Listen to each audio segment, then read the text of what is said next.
Superintendente-geral da Polícia Federal no Rio de Janeiro, deputado federal, judeu, secretário de Segurança Pública no governo Rosinha Garotinho. É com muita honra e muito prazer que nós recebemos, não esse político judeu brasileiro ou brasileiro judeu que todos vocês conhecem, mas muito mais que isso, um amigo da editora Menorá, da revista Menorá, de Menorá na TV, do nosso jornal Menorá Rapidinhas, do nosso programa de rádio Confronto Manchete. Nós temos a alegria de receber Marcelo Itagiba, que é uma figura queridíssima e familiarmente para nós, a família Gonlewski, a família Zan, muito querida. Tudo bem com você, Marcelo? Tudo bem, Ronaldo. Eu acho que, acima de tudo, né, além de ser amigo disso tudo, é ser esse laço, né, de família, né, que nos une, né, a amizade das nossas mães, né, da minha avó com a sua mãe, né, e a amizade que passou para nós, e eu fico muito feliz de estar aqui com você. Menorá na TV entrando no ar mais uma vez.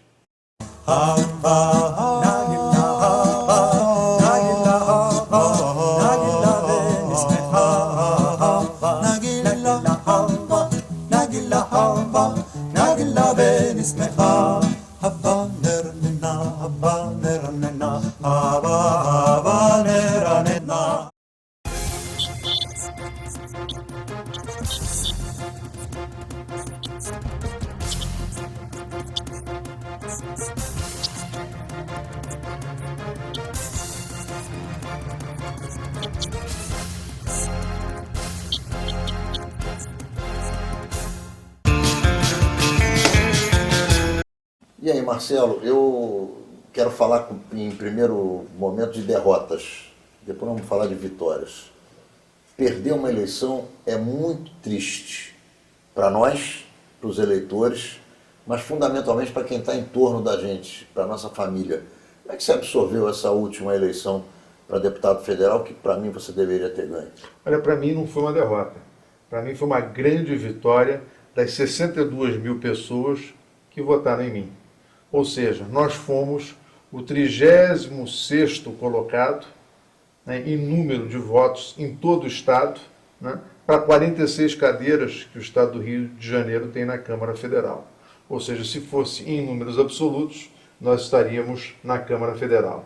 Como não é em números absolutos, e sim em números proporcionais, eu acabei ficando com a primeira suplência de deputado federal e o partido não alcançou o quociente eleitoral para que pudesse ter mais uma cadeira e eu pudesse estar lá representando não só o Estado do Rio de Janeiro, mas a nossa comunidade. Então eu não vejo como uma derrota, eu vejo como uma vitória. Marcelo, e dificuldades para colocar em votação projetos de lei? Na Câmara dos Vereadores, onde eu tive a alegria, o prazer, a honra de funcionar como vereador, era muito complicado, porque são muitas pessoas, muitos parlamentares, pouco tempo muitas vezes, e eu sei que no Congresso pelo menos é 3 ou 4 vezes pior. Como é que foi para você fazer as leis que você fez que beneficiaram a comunidade? Olha, você veja bem, são 513 deputados e 81 senadores, todos com iniciativa de lei, ou seja, todos podendo propor lei. E todos propõem as leis que interessam ao país e que interessam, né, aos seus eleitores. Então é sempre uma luta você conseguir botar um projeto para votar. Depois que ele é votado, ele tem que ir para uma outra casa, ele tem que ir para o Senado, para ser referendado, ou seja, para ser votado também no Senado. Então é um trâmite muitas vezes complicado e tem, às vezes, deputados que têm 2, 3 legislaturas que não conseguem sequer aprovar um projeto de lei. E existem 2 formas de você fazer isso. A primeira forma é você elaborar um projeto de lei e discutir com as lideranças e conseguir um consenso para que ele seja votado. A outra forma é quando você é relator de um projeto de um outro deputado, onde você também, através da articulação política, consegue um consenso para votar. Eu consegui aprovar 2 leis muito interessantes. Uma é aquela que ficou muito cara para todos nós, né, no bom sentido, né, uma lei que estabelece o Dia da Imigração Judaica para o Brasil. Ou seja, o dia 18 de março é hoje o dia que se celebra a imigração judaica para o Brasil como algo, né, favorável, algo positivo que ajudou a desenvolver esse país. Então essa foi uma das leis. E a outra é uma lei muito curiosa, é aquela que tomba, né, a feira nordestina do pavilhão de São Cristóvão. Ao mesmo tempo, tem outras leis, talvez mais importantes, né, do que essa do pavilhão de São Cristóvão, que eu não consegui, né, que fossem votadas, porque você tem os outros deputados com as suas leis. Então é um processo difícil, é um processo lento, porque você tem que passar por diversas comissões antes de chegar ao plenário, e você tem uma outra coisa que atrapalha muito o parlamento, que é a chamada medida provisória. Hoje o parlamento é um escravo da medida provisória, ou seja, a gente está submetido àquilo que o governo deseja que seja votado e que seja discutido. E é isso que nós precisamos controlar e acabar nesse país com esse excesso, essa proliferação de medidas provisórias. Então é um processo árduo, difícil, de muita negociação, mas nós obtivemos dois grandes sucessos que me deixaram muito feliz. E tem uma outra lei que é muito interessante, que eu fui o relator dela e ela acabou sendo aprovada agora, este ano, é aquela que estabelece a possibilidade de você criar uma empresa individual, a firma individual. Então eu fui relator, acho que esse é um projeto interessantíssimo, porque muitas vezes você abria uma empresa com 99% do capital, 1% você tinha que dar a alguém para poder constituir, né, uma sociedade. Agora não, você pode ter a sua empresa individual sem precisar colocar alguém junto com você na empresa. Então essa lei foi uma lei muito importante, uma lei que foi aprovada, uma lei de relatoria minha. O que você prefere, o executivo, onde você foi secretário brilhante, onde você foi superintendente da Polícia Federal, ou o parlamento, onde você foi deputado e conseguiu aprovar as suas leis e tinha um brilhante caminho, como continua tendo? Olha, Ronaldo, eu acho que as duas áreas são muito interessantes. Obviamente que no executivo você tem a chance de realizar, né, coisas mais rapidamente, né? Você está executando ações de governo. E no parlamento é um outro tipo de atividade. Eu sou muito seduzido por essa atividade parlamentar, talvez porque eu tenha passado a minha vida inteira, né, no cargo executivo, seja como chefe de delegacia na Polícia Federal, seja como superintendente, como diretor de inteligência, como secretário de Segurança Pública, né? Então essa nova faceta, né, do parlamento me seduziu muito, é muito interessante, é muito gostosa de fazer. Então eu hoje estou muito envolvido nessa questão do parlamento. Ô Marcelo, você que é um dos pouquíssimos policiais judeus que nós temos no Brasil, se nós fôssemos contar o número de policiais que o Brasil tem e o número de judeus que existem nas polícias, tanto estaduais quanto na Polícia Federal, nós íamos ver que o número é pequeno. Se você olhasse hoje com um olhar de policial para o passado nazista da Alemanha, e para a forma pela qual os judeus foram obrigados a se entregar e acabaram sendo massacrados, o que é que você sugeriria? O que já te passou pela cabeça a partir das tuas leituras, do teu conhecimento, do teu convencimento sobre o que aconteceu com os judeus no período do Holocausto? Olha, aconteceu que uma nação se envolveu e comprou, né, um discurso, e essa nação, praticamente como um todo, né, criou o bode expiatório, que era o povo judeu, para todas as desgraças que tinham. Então aquilo não foi apenas a vontade de um homem ou de um grupo, aquilo se incorporou numa nação. Até os meus avós, nessa época, moravam na Alemanha e tiveram que fugir para o Brasil, porque a coisa lá chegou a um ponto em que eles estavam vendo o que iria acontecer. Mas eu chamo a atenção para uma outra questão. Eu acho que nós não temos que olhar para um passado tão distante e para tudo aquilo que nos aconteceu. Nós temos que começar a olhar aqui e agora, principalmente no Rio Grande do Sul e São Paulo, esses grupos neonazistas que estão se estruturando, não só para a perseguição de judeus, mas para a perseguição de negros, homossexuais e nordestinos. E esses grupos estão muito ativos. E esses grupos estão sendo, vamos dizer, fomentados, inclusive, pelo estrangeiro.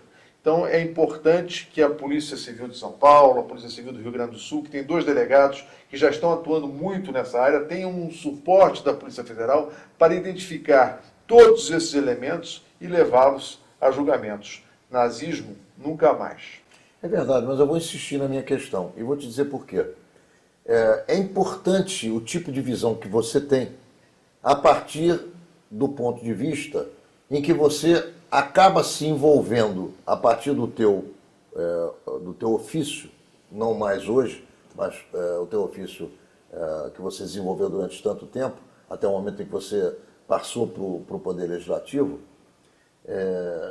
não existe ninguém melhor do que uma pessoa que conhece a polícia, que conhece a defesa e o ataque na área física, que conhece o armamento que precisa ser usado e que conhece a filosofia de como se dá o enfrentamento, para fazer essa análise, porque nós não podemos... Uma coisa é a polícia tomar providências, o delegado tomar providências, ou a justiça tomar providências. Outra coisa é o povo perseguido saber como ele tem que agir. E essa é que é a questão que eu estou colocando para você. De tudo que você entendeu, conheceu, leu, e de tudo que você sabe da tua profissão, o que é que poderia ter sido feito, independente de ter sido uma nação que se juntou contra um bode expiatório, independente dos judeus terem feito assim ou assado, certo ou errado, a grande verdade é que os judeus foram absolutamente massacrados durante o período nazista, e não só numa nação, dentro de uma nação alemã. Eles também foram massacrados na Rússia, eles foram massacrados na Polônia, eles foram massacrados na Tchecoslováquia, que hoje é a República Tcheca, na Hungria, na Romênia, em todos os países onde a Alemanha chegou ao poder, mas utilizando-se das figuras antijudaicas ou antissemitas, como quem quiser entender, que funcionavam como forças sociais em todos esses países. Os criminosos que mataram os judeus eram criminais normais dessas regiões que foram utilizados pelos nazistas. Mas os judeus morreram. E essa é a questão. O que fazer? Acho que essa questão está muito bem colocada, até porque todo mundo fala do Holocausto nazista e todo mundo se esquece do Holocausto soviético, né? Que foi talvez mais terrível e mais antigo do que o próprio Holocausto nazista. Daí vem a palavra pogrom, né? Dos pogroms que foram feitos contra o povo judeu. Então eu acho que talvez a grande lição que nós podemos tirar disso tudo é que faltou resistência, né? E talvez o gueto de Varsóvia, né, nos estertores finais, com Mordecai e Anilevich, né, é que demonstrou que, na verdade, a única solução era ter saído por uma reação para que o aniquilamento não fosse um aniquilamento sem reação. Então, eu acho que talvez tenha faltado uma organização que permitisse, né, resistir e enfrentar, né, e se tiver que morrer, morrer no enfrentamento. E eu acho que, de alguma forma, é isso que nós vemos hoje no Estado de Israel. Né? É importante ter essa percepção de que no Estado de Israel hoje se prepara para a luta. Né? Ele não será aniquilado e os judeus lá não serão aniquilados sem a luta. Então, acho que essa é a grande mensagem do Estado judeu. Essa é a grande mensagem do Estado de Israel. Nós estamos aqui para resistir a quem quer que seja, né, em defesa da nossa crença e em defesa do nosso povo. Eu quero insistir com essa questão, porque é uma boa questão. Nós temos ainda bastante tempo para conversar sobre vários assuntos, e eu entendo que você é uma pessoa importantíssima nesse assunto, para esse tema que eu estou provocando aqui, que você está, na minha avaliação, saindo de acordo com o que eu imagino que deva ser colocado. É isso que você fala, que é mais ou menos, tirando uma outra palavra, o que eu penso perfeitamente. Então, eu te pergunto o seguinte: os nazistas chegaram ao poder no ano de 1933.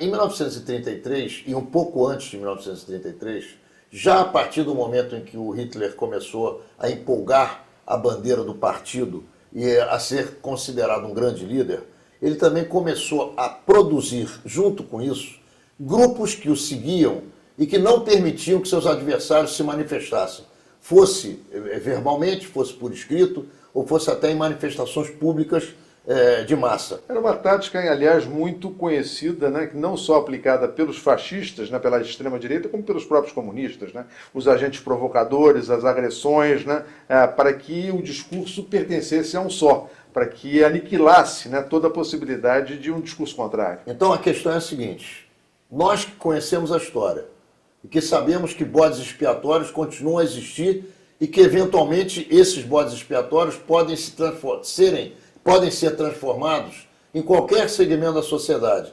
O que fazer hoje, em qualquer país do mundo, na qualidade ou na condição judaica, para prevenir alguma coisa dessa natureza? E eu pergunto mais uma vez, Se por acaso as dirigências judaicas, porque eu não considero que tenha havido liderança judaica positiva na Europa naquele período, porque o resultado foi demonstrativo de que não houve. Se as dirigências judaicas tivessem sido efetivamente lideranças judaicas e estadistas judeus, você entende que a reação a esses grupos que usavam a violência no primeiro momento, se a reação violenta também existisse por parte dos judeus, isso poderia ter mudado o curso da história? Não sei se teria mudado o curso da história, porque o sentimento antissemita, né, presente na Europa de uma maneira geral, era um sentimento sempre muito forte.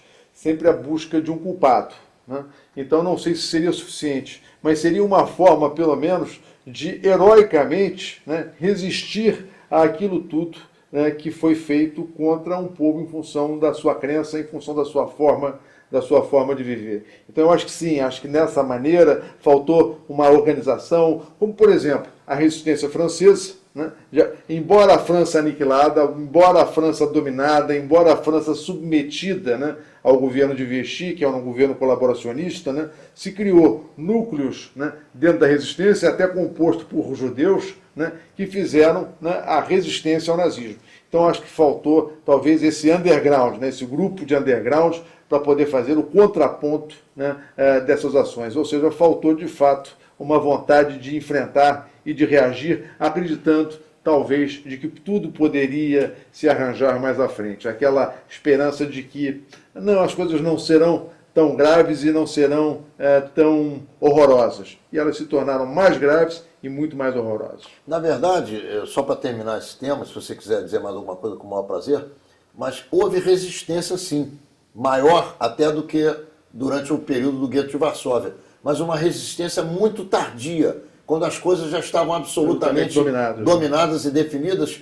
E esse é o meu temor, porque eu entendo que nós ainda não aprendemos como é que nós devemos nos preparar. Nós estamos encerrando o primeiro bloco de Menorá na TV. Já vou voltar com Marcelo Itagiba, o nosso querido amigo, que sabe tudo desses assuntos que a gente está discutindo aqui. Não sai daí, já voltamos.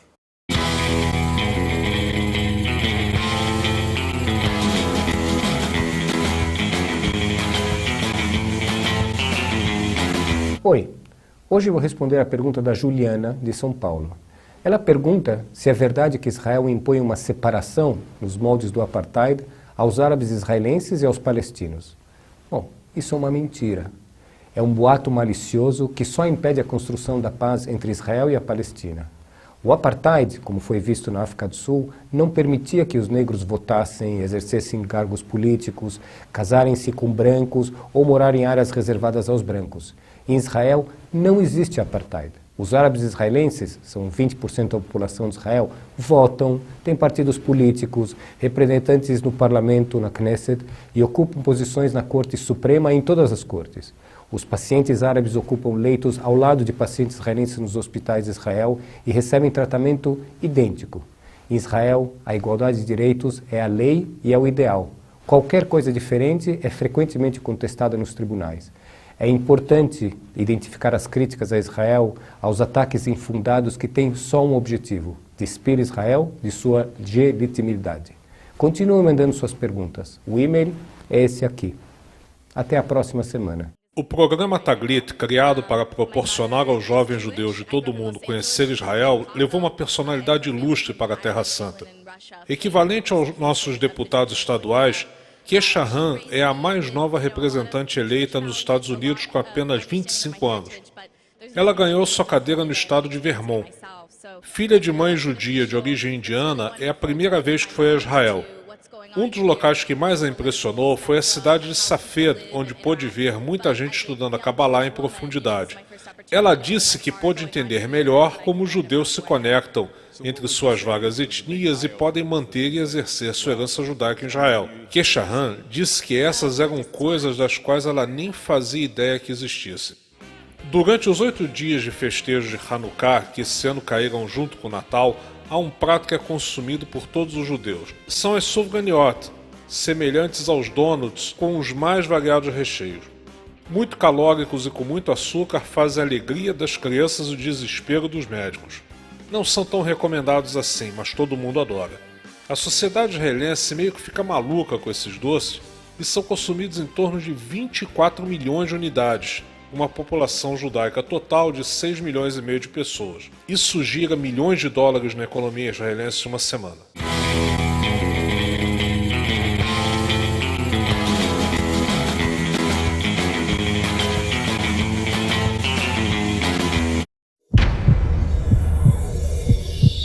Bruninho, 8 horas de treino diário para os Jogos Olímpicos.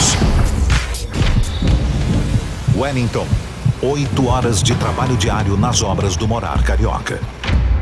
Bruninho, 4 vezes eleito o melhor levantador da Superliga. Wellington está levando asfalto, saneamento e moradia a dezenas de comunidades e milhares de famílias. Bruninho, medalha de ouro no PAN 2011. Aí, moleque, tem mais coisa aqui pra levantar, hein? O Morar Carioca é um dos grandes projetos da cidade olímpica, o Rio mais desenvolvido e integrado. Junte-se a nós, o cidadeolímpica.com. Prefeitura do Rio, sempre presente. A Biovet Serviços elimina pulgas, formigas e baratas. E o melhor, você nem precisa sair de casa. Proteja seu patrimônio contra cupins. Com uma frota moderna, vamos à sua empresa. Biovet Serviços, com respeito total ao meio ambiente. 3213-7900, 3213-7900. A Light tem trabalhado há muito tempo para o Rio. Ela faz parte da história da cidade e do estado, desde o primeiro bonde elétrico, que rodava ali embaixo. A Light chegou ao Rio em 1905 e já em 1907 unificou as companhias carris existentes. A Light abriu os trilhos para o progresso, construindo a infraestrutura para a cidade crescer.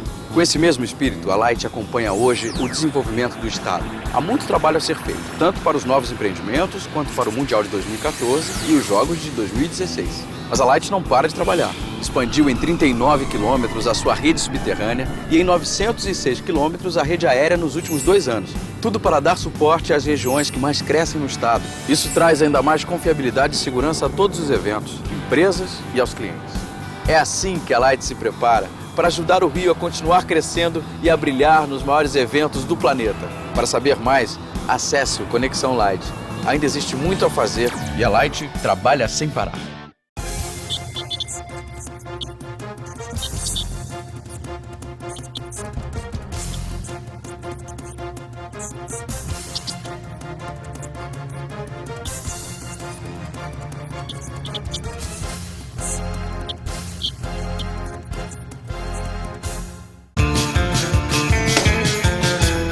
Marcelo, quais são as expectativas que você tem com relação ao Brasil? O Brasil realmente está com essa bola toda?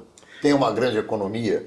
Tem, aqui no Rio de Janeiro especialmente, eventos como a Olimpíada e a Copa do Mundo? Serão bem-sucedidos? Os aeroportos estão preparados? A economia vai ajudar? Qual é o quadro que você pinta com relação ao nosso futuro, o nosso breve futuro? Olha, eu acho o seguinte, o Brasil é um grande país, está fadado a um grande futuro, né? Ele tem população, ele tem território, ele tem meio ambiente, ele tem clima, né? E ele tem uma produção agrícola e uma riqueza mineral muito grande. Qual é o problema que eu enxergo no futuro? O grande produto de exportação brasileiro são os produtos minerais, né? Que são a grande alavanca, né, do Brasil. Obviamente também com a nossa produção agrícola. Nós não somos um parque industrial exportador, muito pelo contrário. Então, o que eu vejo? Se o mundo desacelerar, vai diminuir a compra de matéria-prima. E isso vai criar um impacto negativo nas nossas contas. Essa é a primeira situação que eu vejo. Segundo, nós já vimos que esse mês que passou, o Brasil não cresceu o que deveria ter crescido e, portanto, nós estamos abaixo do previsto. Se nós tivermos um problema muito sério, né, na Europa, que se avizinha, que parece que vai acontecer, nós com certeza iremos sofrer um impacto. Por isso que o governo, inclusive, está adotando medidas, né, de redução de taxa de juros, de ampliação do crédito, para ver se consegue manter a máquina funcionando. Então, eu não vejo esse mar, né, de almirante, nem esse céu que se chama céu de brigadeiro para o Brasil no futuro. Acho que nós temos que ter muito cuidado, acho que nós temos que reduzir os nossos gastos públicos, nós temos que controlar essa máquina pública, nós temos que controlar os nossos gastos, sob pena de, na hora que nós precisarmos, nos faltar dinheiro, né? Essa é uma visão específica da questão econômica mundial. No que diz respeito aos grandes eventos, eu tenho defendido uma tese. Nós não precisamos fazer nada em função dos grandes eventos, nem em função de Copa do Mundo, nem em função de Olimpíadas. Nós temos que fazer é para a nossa população, porque o mote que eu criei, Rony, é o seguinte: o que é bom para o carioca será bom para o estrangeiro. E nem sempre o que é bom para o estrangeiro será bom para o carioca. Então, se a nossa cidade, se o nosso estado for bom para nós, né, nós tivermos bom transporte, boa educação, boa escola, tudo isso vai se refletir positivamente nos grandes eventos. Mas não adianta você preparar os grandes eventos e depois ficar, o legado. Qual é o legado? Né? Então, na verdade, nós não temos que ter legado. Nós temos que ter uma cidade pronta para a nossa cidadania, para que a gente possa viver bem e feliz no Rio de Janeiro, para que a gente possa chegar rápido no nosso local de trabalho, para que a gente possa retornar para as nossas casas, não pensando em Olimpíada e não pensando em Copa do Mundo, mas pensando no cidadão que mora na cidade hoje. Obviamente que esses eventos são importantes, colocaram o Rio de Janeiro na vitrine mundial. Não acho que a Copa do Mundo trará tanta gente assim para a cidade do Rio de Janeiro, até porque é dividido em vários estados, a própria Copa. Nós, nas Olimpíadas, talvez tenhamos um afluxo muito maior, mas isso é num tempo muito longo, é muito lá na frente. Então eu quero resolver o problema da cidade hoje, para o cidadão hoje. Se ele estiver satisfeito, o turista vai estar satisfeito. Vamos falar um pouquinho de política nacional? Quer dizer, olhando para o futuro, olhando para as alianças, olhando para o sistema eleitoral, olhando para o que pode acontecer aqui, sem partidarismos. Eu não quero discutir a questão de em que partido você está, ou o que você acha de fulano ou de Beltrano. O que eu pergunto a você é se na política cabe uma relação entre ex-prefeito e ex-governador que se estapearam durante anos e anos e anos e que agora, visando um possível poder à frente, começam a se compreender, a se entender, ou pelo menos a montar uma estratégia para poder vencer eleições. Como é que você vê essa questão? Olha, eu vou te responder a sua pergunta, que você direciona para um lado, demonstrando que isso é a coisa mais factível do mundo. O atual prefeito da cidade do Rio de Janeiro e o atual governador do estado foram adversários no processo eleitoral. O prefeito tinha adjetivos fortíssimos em relação ao governador e hoje ambos estão trabalhando juntos, né, e unidos, né, se tornou inclusive o candidato do governador a prefeito da cidade do Rio de Janeiro. Então, na política, o que a gente pensa que é impossível é mais do que possível, é provável. Você acredita que o sentimento, na verdade, ele vai sendo deixado de lado ou vai sendo trocado em função de um objetivo maior ou em função de uma proposta que agrade as partes que antigamente se degladiavam, ou ao encontro de espaço para todo mundo? Como é que você avalia isso? Seja com relação a essas forças que você colocou, ou com relação a outras que estão se organizando. Para mim dá no mesmo, eu quero discutir a tese. Não é... a tese eu acho que é muito simples. O inimigo do meu inimigo é meu amigo. Eu acho que a tese que essas pessoas, né, que estão hoje se degladiando pela busca do espaço político, seja na cidade, seja no governo, fazem uma aliança em função, né, de poder dizer o seguinte: nós estamos juntos porque aqueles dois não representam aquilo que nós pensamos. E nós, se pensarmos juntos, podemos fazer diferente e achamos que podemos fazer o melhor. Então, eu acho que é um pouco por aí. Se eles não estão comigo, eles estão contra mim e eu vou buscar alguém que também esteja contra eles para que seja meu aliado. Vamos dar um pulo no Oriente Médio.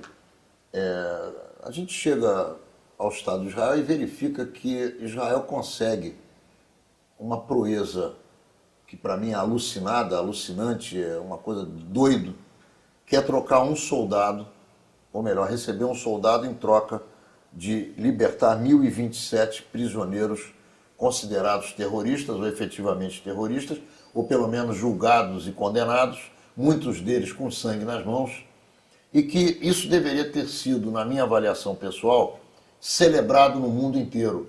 E o que nós vemos é que praticamente quase ninguém diz nada a respeito disso, e é um tema que já caiu quase no esquecimento. Qual foi a tua sensação quando você verificou que Israel efetivamente estava trocando 1.027 presos árabes, muçulmanos ou não, cristãos eventualmente também, mas julgados e condenados por um dos seus soldados que havia sido sequestrado por um grupo terrorista considerado perigosíssimo, que é o Hamas, vindo de Gaza? Olha, eu escrevi uma coisa na época, mais ou menos dizendo o seguinte: como a vida de um soldado israelense judeu é importante para todo Israel ou para toda a comunidade. Quer dizer, nós estamos valendo... todo mundo judeu. Nós estamos valendo de fato muito, né? 1.000 e tantos prisioneiros por um. Mas eu acho que isso tem um simbolismo altamente positivo. Até porque esses que foram presos, né, e que foram julgados e condenados pela prática de crimes, não tem a menor dúvida, poderão vir a ser presos novamente. Mas uma vida nós preservamos de alguém que luta, né, pelo seu Estado. Então, acho que foi uma grande demonstração de Israel de que eu até usei a seguinte expressão: um por todos e todos por um.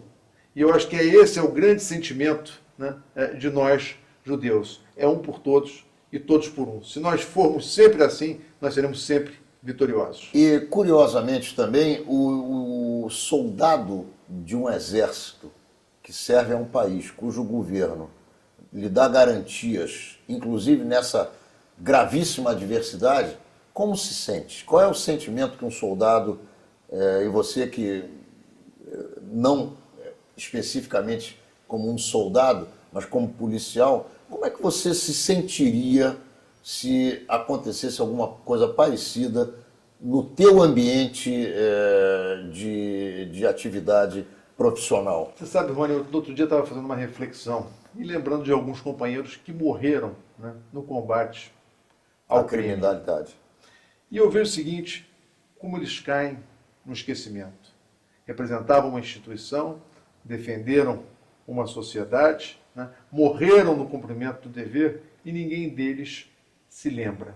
Então, quando você vê uma ação como essa, você vê que existe uma preocupação do Estado, exército israelense, com aquele soldado, que é a mesma preocupação que eu gostaria de ver nos nossos políticos, nas nossas lideranças, nas instituições, como a Polícia Federal, né, em relação àqueles que morreram cumprindo, né, com o seu dever, defendendo a sociedade. Então eu acho que uma demonstração como essa é um alento, né, um alento para nós que estivemos na linha de frente, enfrentamos o crime, botamos as nossas vidas em risco, né, e sofremos muitas vezes as consequências dessa luta, e não há reconhecimento, né? É algo que se apaga, algo que se esquece. E eu acho que essa é a grande lição dessa questão do nosso soldado em Israel. Esse soldado e essa troca são fatos únicos na história da humanidade. Nunca houve nada parecido com isso. A história não registra a troca de 1.000 por um.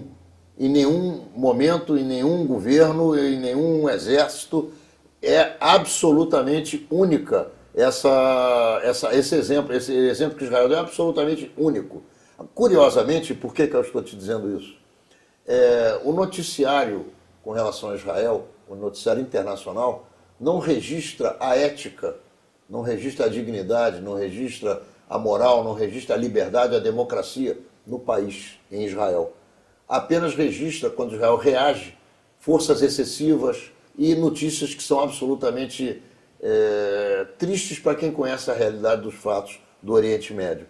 A que você atribui isso? Continua a mesma relação antijudaica dos não-judeus com relação aos judeus no mundo inteiro? Deixa eu te dar um testemunho muito interessante. Eu estive na Itália esse ano e no Capitólio tinha uma grande faixa pedindo a liberdade do Gilad. E eu achei aquilo bastante interessante. Não era só essa faixa, tinha uma faixa também relativa a uma iraniana, mas é muito emblemático você ter, talvez num dos principais símbolos de Roma, uma faixa enorme pedindo a liberdade do Gilad. Uma outra coisa que me chamou a atenção, e até quero fazer aqui uma propaganda, se você me permitir, que espetáculo que é esse programa do Hillel, que leva os jovens a Israel. é fantástico. E meu filho Gabriel foi num grupo de jovens judeus para conhecer Israel. E voltou, obviamente, muito bem impressionado e entusiasmado. E o que me chamou mais atenção, ele deu uma entrevista muito interessante falando dessa experiência dele, de como ele encontrou e buscou as suas raízes, né, e pôde compreender melhor a sua essência com essa viagem. Mas uma coisa me chamou muita atenção. Quando ele chegou no Brasil, ele chegou com uma camiseta. E a camiseta era uma fotografia do Gilad, uma estrela de Davi, pedindo a liberdade do Gilad. Então você vê que esse sentimento é um sentimento que permeou a sociedade israelense e os judeus no mundo. E é isso, essa é a força motriz, essa é a nossa força. E é isso que fez, possivelmente, com que o governo, o Estado israelense, compreendesse essa necessidade e trocasse 1 por 1000. Nós valemos muito mais do que 1 por 1000. Eu não tenho a menor dúvida, eu concordo com você, acho que você está coberto de razão. Acho que esse projeto é fundamental, porque eu sempre disse, e eu sempre pensei nisso, fui presidente da Federação Israelita, criei um projeto para levar não-judeus a Israel, levei muita gente interessante, juntamente com o Knesset era parceiro da Federação Israelita naquela oportunidade, nesse projeto, e várias instituições do Rio de Janeiro.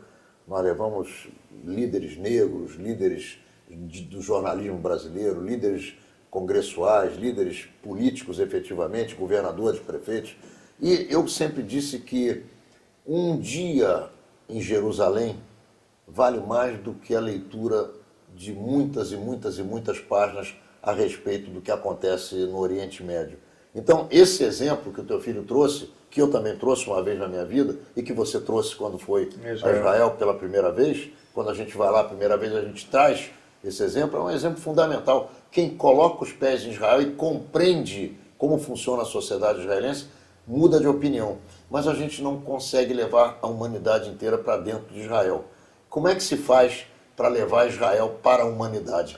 Você não vai me responder agora, porque nós estamos encerrando o nosso segundo bloco. Você vai começar me respondendo essa questão no terceiro bloco, que já vem aí. Não saia daí não, porque Marcelo Itagiba vai nos contar como é que ele vê esse assunto da gente levar Israel para o mundo. Já já voltamos.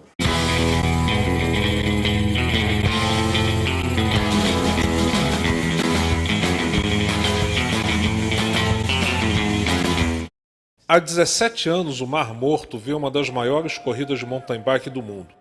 O Desafio do Deserto 2011 reuniu 1.500 atletas de 6 países. A altitude é de 381 metros abaixo do nível do mar, sendo a corrida de mountain bike mais baixa do mundo. O evento principal é uma prova de 70 quilômetros pelas trilhas das montanhas do deserto da Judéia. O vencedor deste ano foi o cipriota Mário Athanasiades, com o tempo de 2 horas e 34 minutos. Ele disse que foi divertido e que você precisa ter habilidade para passar muito rápido pelos canyons e pelas trilhas. As provas passam pela região de Masada no inverno, e é um evento que mobiliza os mountain bikers israelenses que têm à sua disposição centenas de trilhas marcadas pelos parques de todo o país.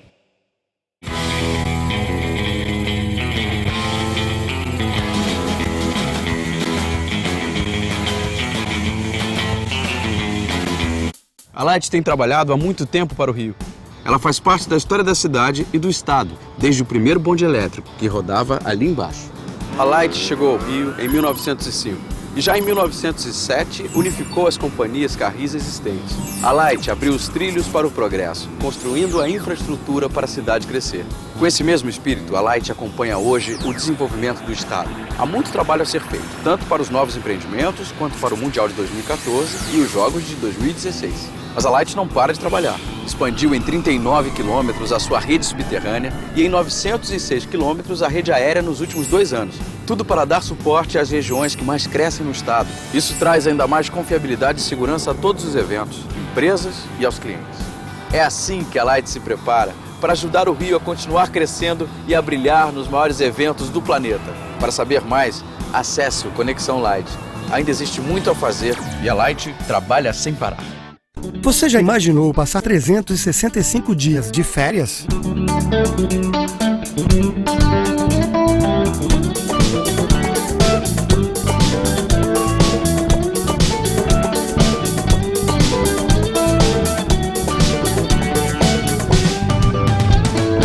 aí, gostaram? No Atlantis Park, a vida parece uma eterna viagem de férias. Um condomínio fechado com apartamentos de 2 e 3 quartos e mais de 30 opções de lazer num dos pontos mais nobres de Campo Grande, a Estrada do Monteiro. E o que é melhor, o Atlantis Park já está pronto para você morar e se divertir. Mude já por apenas R$141 mil e ainda ganhe os armários da cozinha ou do quarto. Atlantis Park, o apartamento decorado e a área de lazer estão prontos esperando você. Venha conhecer o melhor condomínio de Campo Grande na Estrada do Monteiro, número 323, e fale com um corretor ou ligue 3539-5011.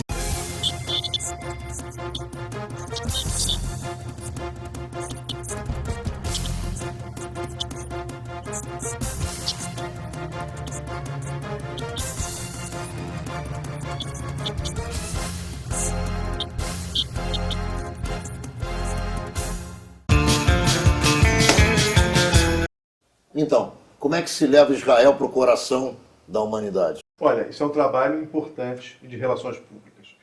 E eu acho que o que acontece muito nessa questão do Oriente Médio, principalmente no que diz respeito aos palestinos, é que os palestinos aprenderam conosco como fazer relações públicas.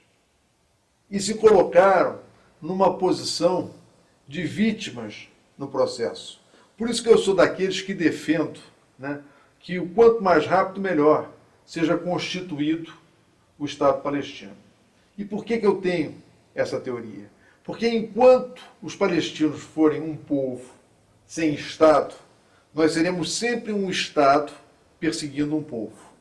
No dia que eles se estabelecerem como Estado, as relações serão entre Estado. E talvez aí seja muito mais fácil você ter um diálogo e fazer a paz, ou usar daquilo que o mundo respeita como instrumento, né, internacional, que faz parte da possibilidade de um Estado se defender do outro.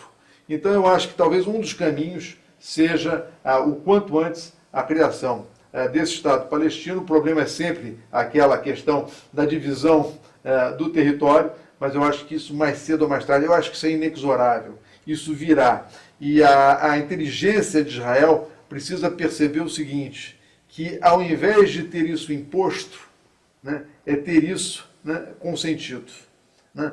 Porque a partir do momento em que Israel se engajar nesse processo, ele estará à frente do processo. Senão ele estará a reboque de um processo que mais cedo ou mais tarde irá acontecer. Então essa eu acho que talvez seja o primeiro passo, uma política de relações públicas. Eu acho que nós perdemos muito o discurso, né? E estamos hoje numa situação inferiorizada no que diz respeito a essa questão no cenário internacional. Basta você ver o voto que recentemente Israel acabou, os Estados Unidos e Israel acabaram inclusive saindo da Unesco, se eu não me engano.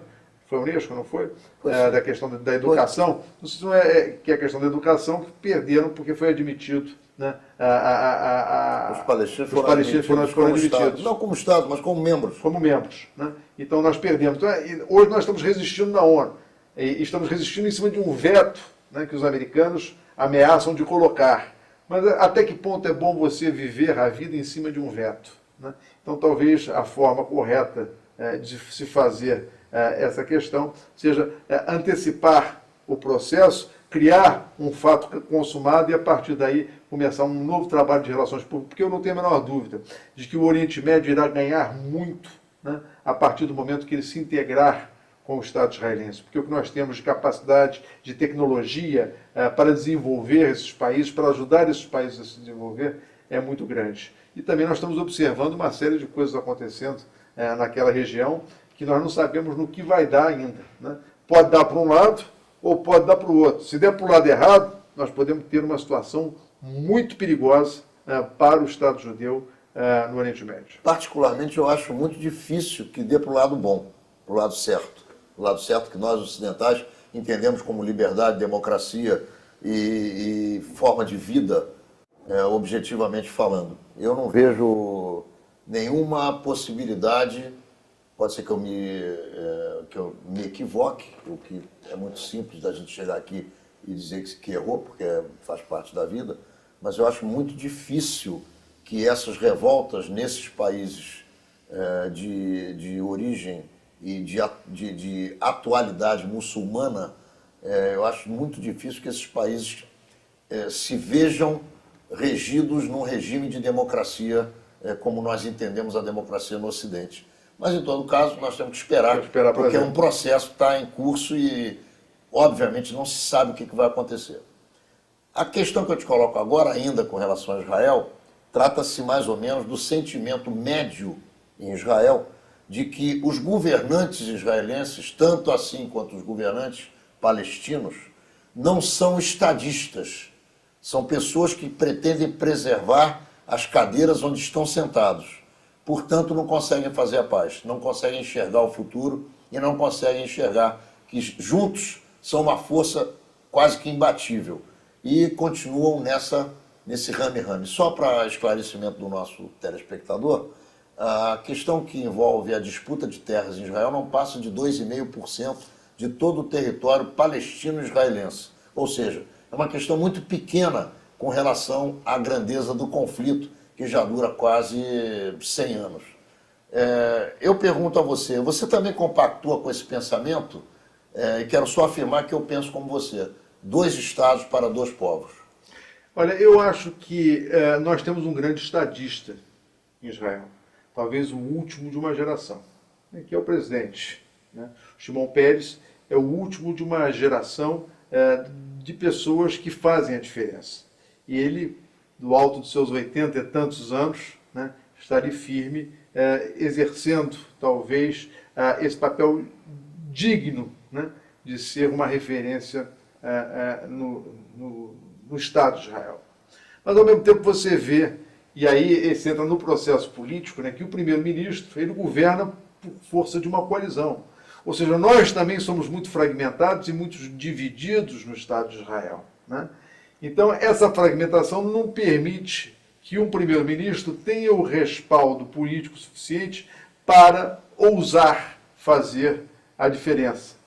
O Ehud Barak tentou e até chegou a abrir a toda a possibilidade de fazer um acordo. Os palestinos é que não souberam aproveitar aquele momento. Porque o que vai acontecer é o seguinte, se o primeiro-ministro tomar uma decisão que contrarie essa maioria que o sustenta, ele cai.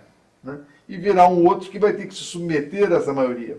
Então, eu acho que é preciso fazer não só um trabalho externo, mas um trabalho interno de conscientização de que nós precisamos de uma união que possibilite a nossa vida em paz no território israelense. Ô Marcelo, o que você nunca mais vai esquecer da tua vida profissional como policial? Qual foi o evento que te marcou e que você, no dia que escrever as suas memórias ou no dia que conversar com seus bisnetos, vai contar para eles? Primeiro, deixa eu te dar uma notícia. Eu estou trabalhando num esboço de um livro. Que maravilha. Ótimo. Contando exatamente algumas das experiências policiais. São Quero operações... ser o primeiro a noticiar o lançamento desse livro. Talvez relacionado ao Rio de Janeiro, e aí talvez seja um ponto alto que foi, inclusive, sacramentada por uma charge do Chico.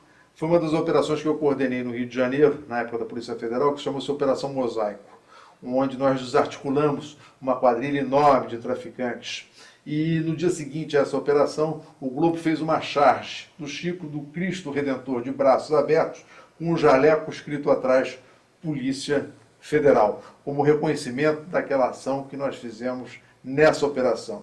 Então, talvez esse dia dessa operação, com o resultado e com uma imagem positiva dessa ação, tenha sido um dos momentos marcantes da minha atividade policial. Como é que se monta uma operação dessa natureza? Você pode contar para a gente? Posso, e ela vai estar no meu livro. Na verdade, você recebe uma série de informações no decorrer de um tempo, você começa a analisar com inteligência essas informações, transforma isso em uma ação operacional de busca de dados, depois você faz o cruzamento desses dados até você ter condições de preparar a ação de prisão desses indivíduos, mediante inquérito policial, mediante mandado de busca e apreensão, mandados de prisão. Mas, na verdade, eu digo que é como se fosse uma teia. Você vai tecendo ela, e a partir de um determinado momento ela está pronta para ser desencadeada e você desencadeia a operação prendendo todos os cabeças da organização. Outra operação super importante que nós fizemos na Polícia Federal é uma que é depois da operação do Busqueta. Aliás, foi eu que entreguei o Busqueta às autoridades italianas para o Falcone, que resultou no desmantelamento da máfia na Itália, naquele momento, e depois, inclusive, resultou na morte do próprio Luiz Falcone. Mas foi a do Gaetano Badalamenti, que foi capo de tutti capi, que nós identificamos a presença dele no Rio na operação do Busqueta, e depois nós conseguimos localizá-lo, soubemos que ele estava indo para a Espanha para se encontrar com um traficante da máfia americana. Com os agentes do FBI, ele acabou sendo preso na Espanha por uma identificação, um trabalho realizado por mim e pela minha equipe na Polícia Federal. E essa é uma operação muito importante e emblemática também, porque essa é a operação que tornou o procurador federal americano Rudolph Giuliani conhecido, que acabou depois prefeito da cidade de Nova York. E tornou também conhecido o agente encarregado do caso, que era o Louis Freeh, que depois se tornou juiz federal e depois veio a dirigir o FBI. Então são momentos interessantes, uma a nível local, outra a nível internacional, que eu estarei relatando no meu livro. Qual é a nota que você dá para a polícia brasileira? Sem maiores mistérios. A polícia brasileira, eu estou falando da parte boa. A parte podre a gente sabe que não faz parte da polícia, são bandidos, estão enganando as autoridades e um dia vão acabar sendo colocados para fora. Mas a parte boa da polícia, ela pode ser comparada a outras polícias do mundo, ou ela é muito melhor ou muito pior? Qual é a nota que você dá? Olha, se você assiste aquelas coisas todas que a gente vê hoje na televisão, CSI, não sei o quê, tudo aquilo é uma maravilha, né? Se nós fazemos o que fazemos sem aquilo tudo, é porque nós somos uma polícia excepcionalmente boa. Eu digo o seguinte, quando a polícia quer, ela encontra e ela faz. Se não tivessem os maus policiais, os bandidos de distintivo ou de farda, nós teríamos uma situação muito melhor no combate à criminalidade em todo o Brasil. Da tua obra como parlamentar, do que é que você não vai se esquecer nunca mais? Com certeza, da lei que reconhece a nossa imigração como importante, de uma lei federal hoje no Brasil que estabelece o dia 18 de março como o dia da celebração da imigração judaica para o Brasil. Ou seja, o Brasil reconheceu, através dos representantes do povo, através do seu parlamento, e sancionada pelo presidente da República, né, de que os judeus são importantes, de que os judeus foram importantes e que os judeus continuarão sendo importantes para o desenvolvimento e o crescimento do Brasil. Você acredita que os seus companheiros do Congresso Nacional têm essa consciência de que nós, minoria que somos, temos o nosso pedaço a ser preservado dentro da cidadania brasileira, ou essa questão só se realiza através do nosso esforço constante no dia a dia, reafirmando a nossa brasilidade? Eu acho que são as duas coisas, né? Eu acho que essa consciência foi demonstrada quando eles votaram a lei, tanto na Câmara quanto no Senado, ou seja, não teve ninguém que votou contra, né, essa lei, e ao mesmo tempo nós temos que reforçar isso a todo momento, né? A propaganda é a alma do negócio. Nós temos que dizer a cada momento que, oi, nós estamos aqui, estamos colaborando, porque nós somos, antes de tudo, brasileiros, judeus e sionistas. Marcelo, eu considero você um dos brasileiros mais inteligentes com quem eu tive a oportunidade de conversar. Eu tenho a maior alegria de poder bater papo contigo e bater papo com você na frente das câmeras para que os nossos telespectadores, que graças a Deus são muitos, todos os dias, possam aproveitar a tua capacidade, a tua inteligência. Eu quero te agradecer a presença aqui nos estúdios de Menorá na TV e quero colocar à tua disposição as nossas câmeras e os nossos microfones para que você faça as suas considerações finais e se despeça dos nossos telespectadores. Olha, eu te agradeço o convite. Sempre que você me convidar, eu estarei aqui. Eu acho que você tem feito muito pela comunidade. Você tem um veículo de comunicação tradicional e importante, que é a revista Menorá. Você tem hoje um programa de rádio, um programa de televisão, sempre falando de temas importantes, de temas atuais, botando, né, o seu rosto, né, em defesa das nossas causas. E eu acho que isso é que é importante, é a gente poder estar aqui presente com dignidade, né, demonstrando, né, aquilo que nós temos de melhor. E o que eu quero dizer para todos aqueles que estão nos vendo é que eu estou aqui, continuo junto com vocês e juntos nós iremos à vitória. Menorá na TV entrando no ar mais uma vez na quarta-feira que vem, se Deus quiser, às 10 horas da noite, pelo canal 14 da NET e nos horários que você já se acostumou a nos assistir durante toda a semana. Nos vemos lá. Bruninho, 8 horas de treino diário para os Jogos Olímpicos. Wellington, 8 horas de trabalho diário nas obras do Morar Carioca. Bruninho, 4 vezes eleito o melhor levantador da Superliga. Wellington está levando asfalto, saneamento e moradia a dezenas de comunidades e milhares de famílias. Bruninho, medalha de ouro no PAN 2011. Aí, moleque, tem mais coisa aqui pra levantar, hein? O Morar Carioca é um dos grandes projetos da Cidade Olímpica, o Rio mais desenvolvido e integrado. Junte-se a nós, o cidadeolímpica.com. Prefeitura do Rio, sempre presente.